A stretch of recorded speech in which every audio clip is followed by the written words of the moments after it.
Hello दोस्तों, आज सोचा कि आप लोगों के साथ एक कहानी को साझा करूं। तो एक कहानी मैं आप लोगों को सुनाऊंगा और साथ में भी बताऊंगा कि उस कहानी कैसे रिलेट करती है आज के जीवन में, आप खुद ही समझ जाएंगे।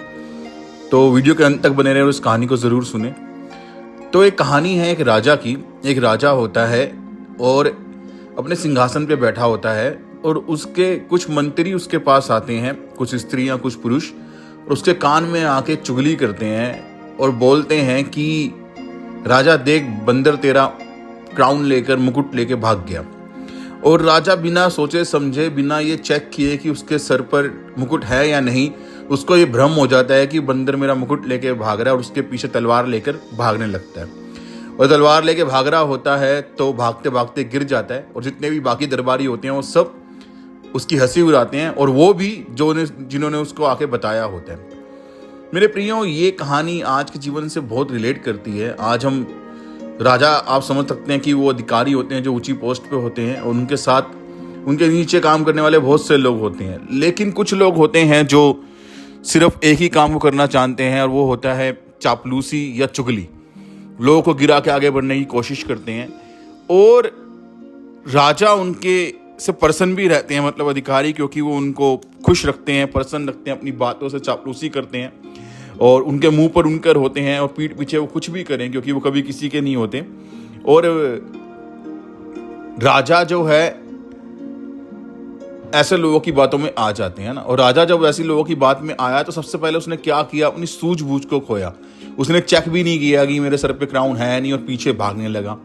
और फिर क्या हुआ, जब बंदर उसकी पकड़ में नहीं आया तो उसने अपने धैर्य को खोया, और जब धैर्य को खोया तो वो गिर गया, और उसने अपने सम्मान को भी खो दिया। जब एक ऐसा व्यक्ति जिसके पास ताकत होती है, सामर्थ होती है, चापलूसों की और मूर्खों की सुनता है, तो वो खुद भी मूर्खों में शामिल हो जाता है, और फिर क्या होता है कि वो अपने सम्मान को और बुद्धिमत्ता को और सब चीज़ों को खोने लगता है धीरे धीरे। और यही हाल होता है कि फिर वो गिरता है और लोग उसका मजाक उड़ाते हैं। कोई उसके मुंह पे नहीं बोलता, क्योंकि ऊंची पोस्ट पे कौन उसको टोकेगा, उसे पता है कि ये हमारी नहीं सुनेगा। और उसके बाद ये लिखा भी है पवित्र शास्त्र के अंदर कि चुगली करने वाले के वचन जो होते हैं स्वादिष्ट भोजन के समान होते हैं, और वो पेट में आसानी से उतर जाते हैं। तो वो पेट में आसानी तो उतर जाते हैं और सब समझ में आता है, क्योंकि वो मीठे लगते हैं, कानों में अच्छे लगते हैं, स्वादिष्ट भोजन के समान लगते हैं। और दूसरी बात, ऐसे लोग जो सुनते हैं ऐसे लोगों की बात जो ऊंची पोस्ट पे होते हैं, उनके विषय में बाइबल बताती है, पवित्र शास्त्र बताता है कि जो धर्मी दुष्ट के कहने में आता है वह गंदेले सोते के समान है। तो वो ऐसे सोते के समान है जो गंदा हो जाता है, जो गंदेले सोते और बिगड़े हुए कुंड के समान, जो किसी काम नहीं आता, जो मैला हो जाता है, इसमें बदबू आती है, जो सड़ जाता है। और चापलूस लोग क्या होते हैं कि उनका अंत तो ऐसा होता है कि बाइबल बताती है डांटने वाला चापलूसी करने वाले से अधिक प्रिय हो जाता है अंत में, क्योंकि जिसकी चापलूसी वो कर रहे होते हैं उन्हें समझ में आ जाता है एक दिन की ये जो कर रहे हैं मेरे साथ गलत कर रहे हैं। क्योंकि आजकल एक बड़ी कहावत मैं सुनता हूँ जिसमें एक बर्तन होता है, उसमें एक चम्मच होता है, और वो बोलता है कि उसके नीचे लिखा होता है कि चम्मच सबसे पहले उसी बर्तन को खाली करता है जिसमें वो होता है। तो चापलूस लोगों का यही काम है, मतलब निकला, चापलूसी खत्म, चुगली करना खत्म।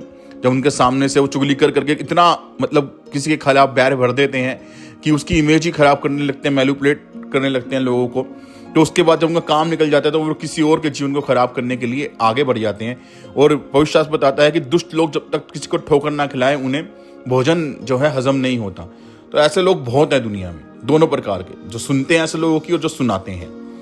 लेकिन सवाल यह है, ईमानदार और सच्चा व्यक्ति चुप क्यों रहता है, ये भी मैं आपको बताऊंगा। लेकिन उससे पहले मैं आपसे रिक्वेस्ट करूंगा कि ऐसी और मोरल स्टोरीज के लिए आप मेरे चैनल को सब्सक्राइब करें और वीडियो को शेयर करें। साथ ही अंत में कमेंट के जरूर बताएं कि क्या सच में ये कहानी आपको सही लगती है या नहीं लगती। तो होता क्या है कि जो सच्चा ईमानदार व्यक्ति होता है वो इसलिए चुप हो जाता है क्योंकि उसे पता है कि जब 100 लोग मिलके भीड़ जब होती है, अपनी शोर मचाती है, तो एक व्यक्ति की आवाज़ उसमें दब जाती है ना, वो अकेला होता है, और इसलिए वो चुप हो जाता है, कुछ बोलता नहीं है। क्योंकि बाइबल बताती है, पवित्र शास्त्र बताता है कि धर्मी सोच समझकर बोलता है, परंतु दुष्ट के मुंह से दुष्टता की बातें उबल पड़ती हैं। और दूसरी जगह पवित्र शास्त्र में लिखा है, ये सारे वचन जो है नीति वचन में से हैं, प्रोवर्ब्स में से हैं। प्रोवर्ब्स की किताब में एक जगह लिखा है कि धर्मी जो है वो चुप ही रहता है, वो नहीं बोलता और वो शांत रहता है। धर्मी तो अपने मुंह क्या करता है, मन को शांत करवा देता है, लेकिन दुष्ट बोलता रहता है उल्टी सीधी बातें, बेकार की बातें।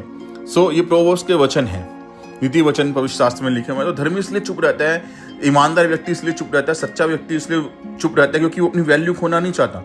उसे पता है कि अगर मैं इनसे लड़ूंगा तो एक जगह और पवित्र शास्त्र में लिखा है कि प्रोवर्ब्स में कि जब बुद्धिमान मूर्ख के साथ वाद विवाद करता है तो वहां शांति नहीं रहती। क्यों? क्योंकि मूर्ख ना उखड़ जाता है, वो दुष्टता की बातों में उतर आता है, वो अब उसकी लैंग्वेज बिगड़ जाती है, उसका हाव भाव बिगड़ जाता है, उसको गुस्सा आ जाता है क्योंकि वो चाहता है, वो दबाना चाहता है क्योंकि वो जानता है कि अगर मैं चुप रहा तो मेरी पोल जो है वो खुल जाएगी। इसलिए धर्मी जन चुप रहता है क्योंकि उससे पता है कि सच्चाई तो एक दिन प्रकट हो जाएगी, और वो कुछ भी नहीं बोलता, वो चुप रहता है मेरे प्रियो, क्योंकि उसको वो अपनी वैल्यू खोना नहीं चाहता। आपने देखा सिक्के जो होते हैं 1 के, 2 के, 5 के, 10 के, अब तो 20 के भी आने लगे, बहुत शोर मचाते हैं। किसी की जेब में अगर आप 10 सिक्के भी रख दो, 15 सिक्के रख दो, 20 सिक्के रख दो तो वो जब चलेगा छन छन छन आवाज आएगी। लेकिन किसी की जेब में अगर 500 रुपए की नोटों की गड्डी भी होगी ना तो आपको पता भी नहीं चलेगा, कोई आवाज नहीं आएगी। तो उन नोटों की तरह जो धर्मी होता है, जिसकी एक वैल्यू होती है, वो चुप रहता है ना। एक कहावत, एक दोहा हम सुनते थे बचपन में कि हीरा मुंह से कब कहे लाख टका मोल।